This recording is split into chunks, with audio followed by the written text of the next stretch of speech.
Di apartemen Indra. Indra kembali ke apartemennya untuk melihat keadaan Istari. Namun ia malah disambut tak baik oleh Istari yang memasang muka cemberut padanya. "Ada apa sayang?" tanya Indra sembari melangkah masuk mengikuti Istari yang berjalan ke depan TV dan duduk di sana. "Kamu masih tanya ada apa? Kamu tinggalkan aku sendirian di apartemen ini terus kamu enak-enakan di luar sana. Aku kerja Istari. Buat kamu dan buat calon bayi kita. Aku kira, kamu sudah memahami itu," ucap Indra yang tetap berusaha bicara lembut pada Istari. "Oke, kamu kerja. Terus bagaimana sama ayah kamu? Kamu sudah bicara lagi sama beliau? Beliau bilang apa? Apa ayah sudah mengizinkan aku tinggal di rumahnya?" Memang masalah itu yang membuat Istari uring-uringan. Ia ingin statusnya cepat diakui oleh keluarga Indra. Bukan malah ditinggalkan di apartemen ini seolah ia hanya simpanan. Indra tahu bahwa Istari gelisah dan tidak sabar karena masalah sang ayah yang belum menerima Istari. Jadi ia paham perasaan Istari yang mudah marah dan kesal padanya. Indra pun duduk di samping Istari lalu merangkul istrinya. "Ayah masih belum mengizinkan kamu tinggal di rumah tapi aku tidak pernah berhenti untuk bicara dengan ayah.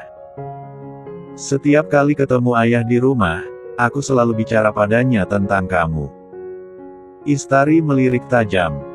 "Bohong.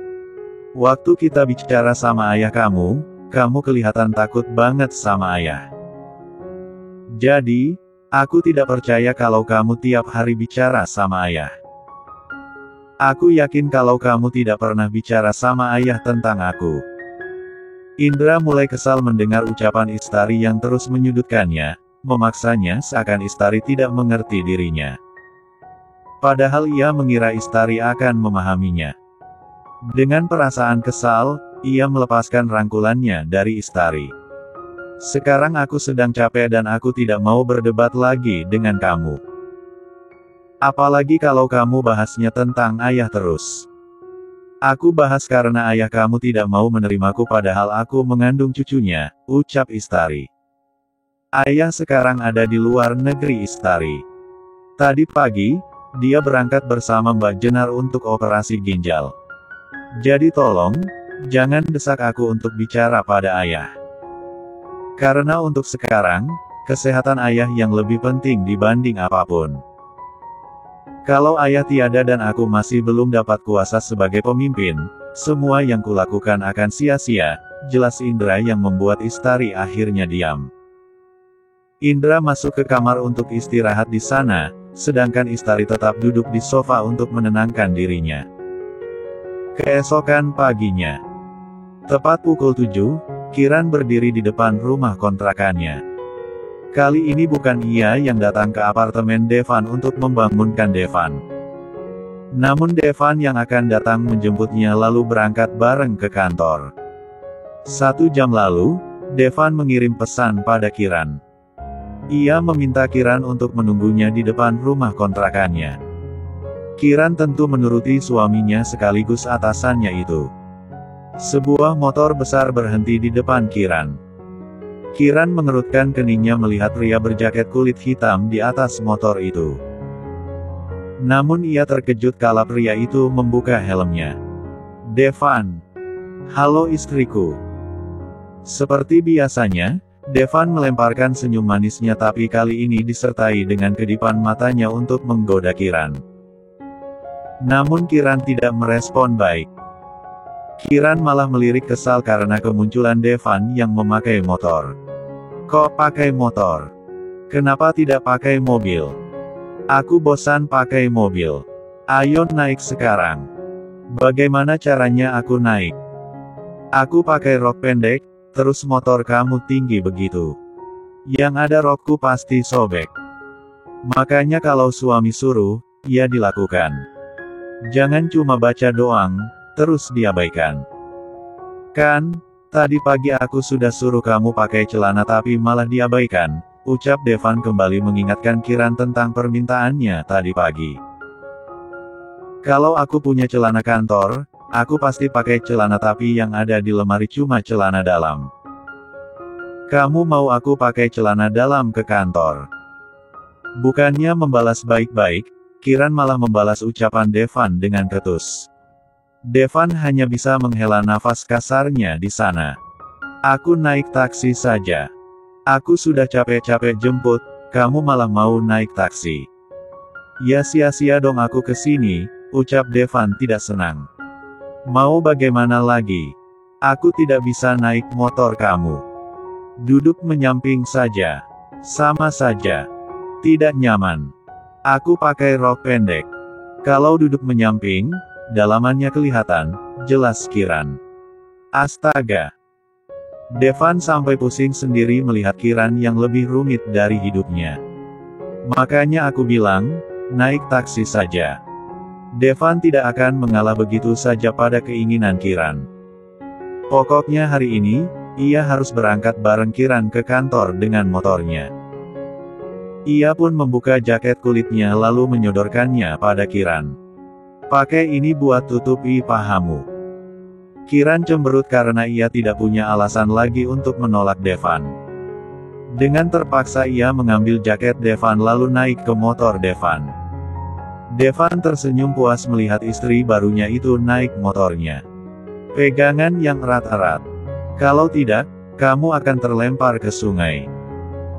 Kiran enggan menuruti Devan tapi karena tidak ingin jatuh seperti yang dikatakan Devan hingga ia tangannya memegang kemeja Devan di pinggangnya.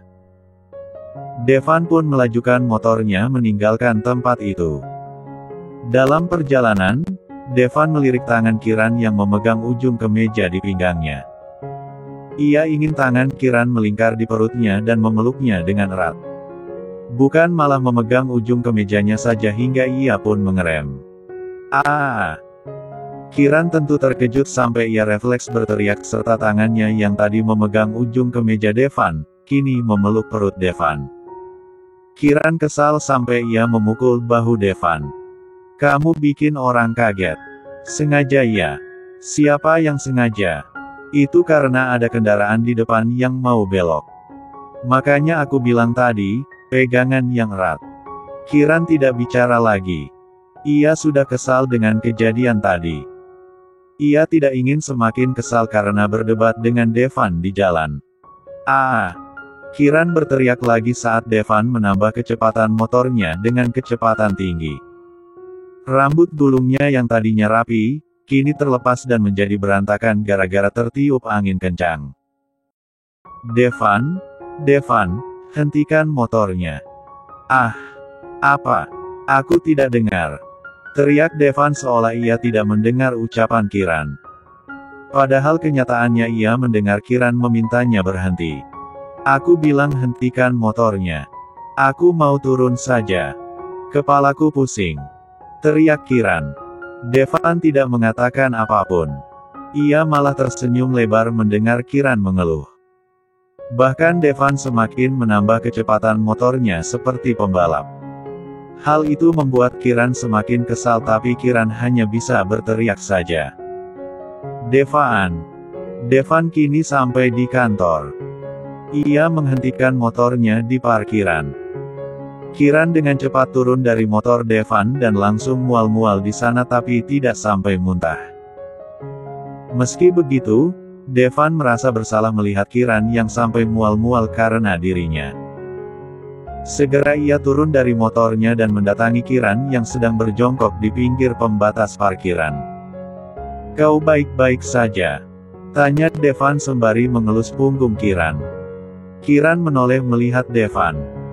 Ekspresinya sudah sangat marah pada Devan yang sudah membuatnya menjadi mual. Kau benar-benar sangat keterlaluan Devan. Kenapa pakai motornya seperti itu? Memangnya kau geng motor jalanan? Atau kau merasa sudah jadi pembalap hebat sampai pakai motornya ugal-ugalan? Kalau kecelakaan bagaimana? Untungnya aku terus berdoa sepanjang jalan supaya kita selamat sampai tujuan. Kalau tidak, kita mungkin akan kecelakaan. Tapi tetap saja, kau sudah buat aku kesulitan. Lihat kelakuanmu sekarang. Aku pusing dan aku juga mual karena kamu. Saking kesalnya, Kiran terus mengomel tanpa membiarkan Devan menyela ucapannya. Aku ngebut biar tidak terlambat sampai di kantor. Walau aku bos di perusahaan ini tapi aku tetap harus menunjukkan sikap disiplinku pada karyawan supaya mereka juga disiplin, ucap Devan membela diri. Oke, aku tahu kalau kamu mau datang tepat waktu tapi memangnya kamu tidak takut ditilang. Bukan cuma ngebut, kamu juga tidak berikan aku helm. Rambutku sampai berantakan begini gara-gara kamu.